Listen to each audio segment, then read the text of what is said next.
Hi everyone, this week's recipe is cheese and onion quiche. So hopefully you've all got your packs.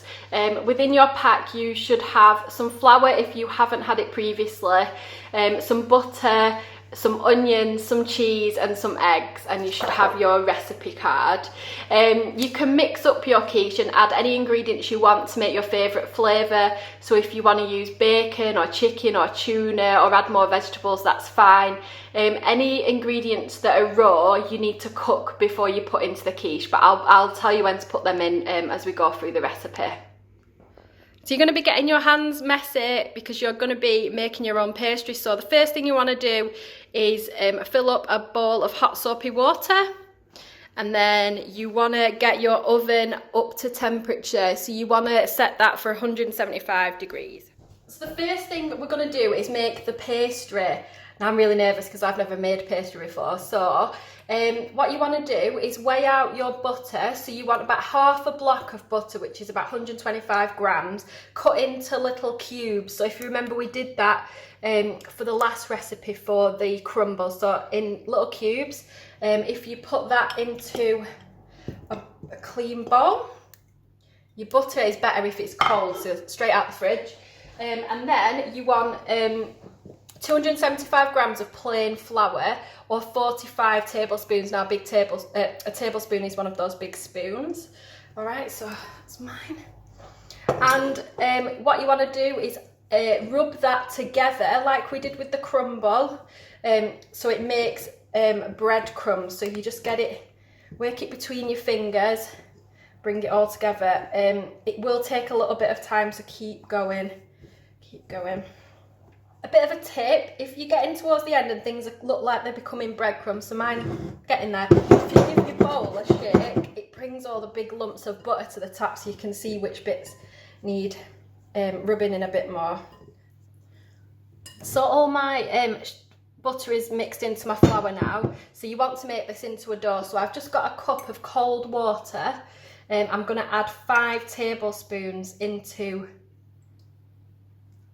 the bowl. 3, 4, scared. Okay, and then I'm gonna use my spoon. I think start off with my spoon just to try and bring it all together. Okay. Now, mine still feels quite dry, so I'm gonna add a little bit more water. Do it 1 spoon at a time because you don't want to make it too wet. If you do make it too wet though, you can just add more flour. Okay, so it's coming together. I'm going to use my hands now just to kind of start to bring it together into a dough. So mine's come together nicely now, so I'm going to get rid of the bowl. And if you just roll your dough into a ball, and then you want to cut it in half.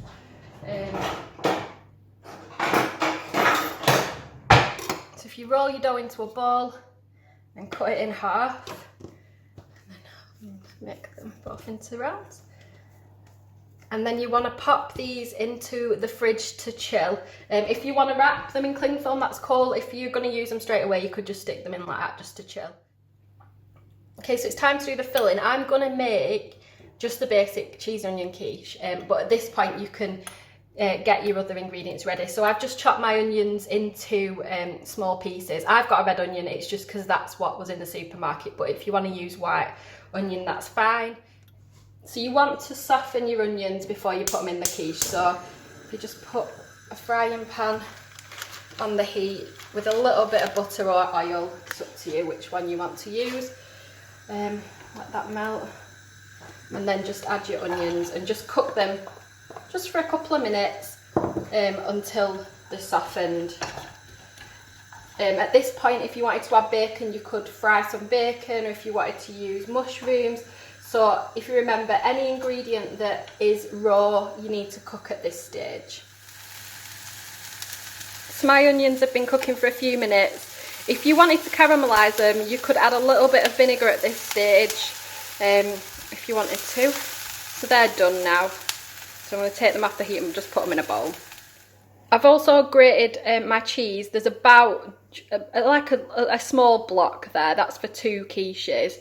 If you've got a bag of cheese, that's fine. If you want to use different cheeses, that's also cool. Okay, so now it's time to fill your pastry cases. So I've just wiped down my work surface so it's nice and clean. I'm just going to dust it with a little bit of flour. Okay, and then I've got my dough, one of my doughs out of the fridge, so it's nice and chilled. So do it one at a time, don't get them both out because you need to keep your dough quite cold. So roll it into a bowl, sorry. I'm just going to cover it with a little bit of flour so it doesn't get sticky. Keep your flour to hand because you can just dust as you go. And then I've got a rolling pin. If you haven't got a rolling pin, you can use a jar or a can. And then trying to keep it as circular as possible, I'm going to roll out my dough. So keep turning it and keep flipping it over. Now you want to get it so it's bigger than your pastry tin. Now you should have all got foil tins. Now I'm just going to use a metal one because this is what I've got at home. So you want it to be a bit bigger than your tin.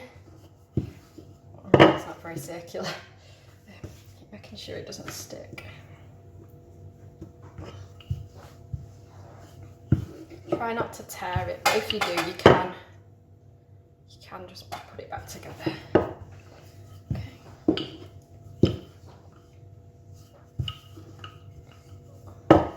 So you want it bigger than your tin, which mine is now, and then about as thick as a £1 coin. Okay, so I'm just gonna, mine's a bit too thick, so I'm just gonna keep going a little bit. That should be, I reckon that's about right. So being really careful, I'm scared. You want to lift your pastry and pop it into your tin and push it down so it's in, so it fills your tin, so it's in all the corners. Okay, so there's obviously some spare left. What you can do is, if you want to neaten it up,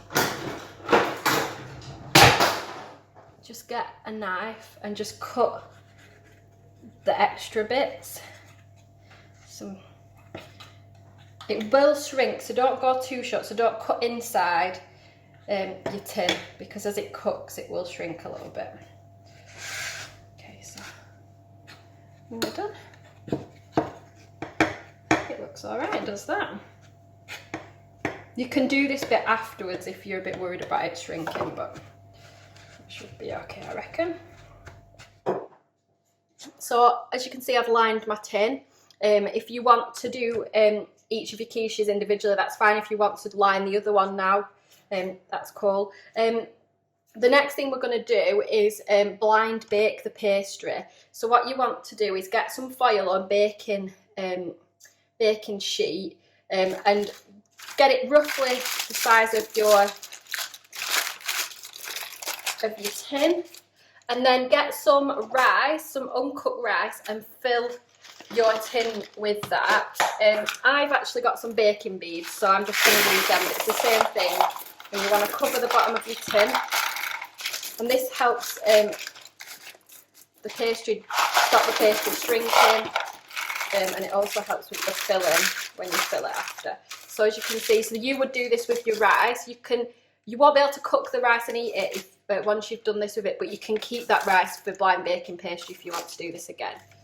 Okay, so once you've put your rice or your beads into the bottom of the tin, just pop your case onto a baking tray, and you want to bob that in the oven for about 12 minutes.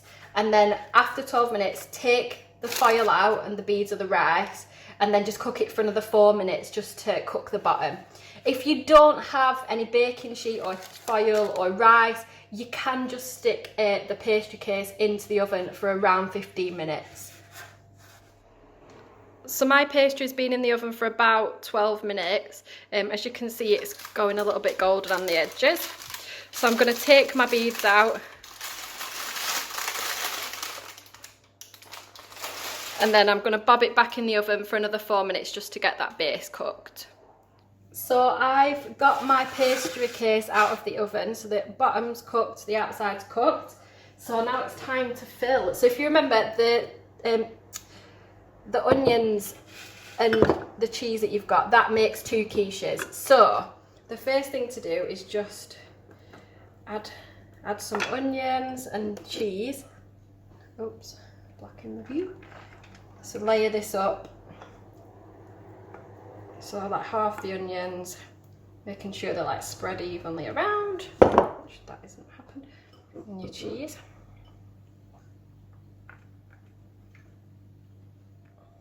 Okay, so to make your filling, you want to put your eggs into a bowl.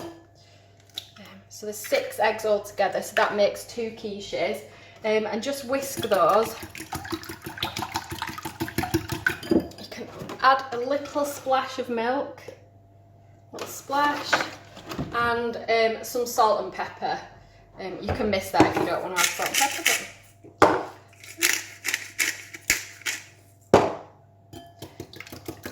And just whisk that up until it's all come together. So now that you've added your filling, you want to add half of your egg mixture. So I've just done that with mine so it's nice and filled. And then pop your quiche back into the oven. So it should take about 20 minutes to cook. So here we go. So my quiche has been in the oven for about 20 minutes. Let's have a look. I'm just going to use a knife just to see if it's cooked in the middle. Yeah, it's come out clean, so it's cooked. So yeah, you just want to leave it for 5 minutes to cool down. That'll help you get it out the tin, because at the moment it might be a bit difficult. And then yeah, it's ready to serve. Once you've cooked your quiche, if you're not going to eat it straight away, you can portion it up and wrap it in cling film and leave it in the fridge for a couple of days. Or you can put it in your freezer and it'll last for 2 to 3 months.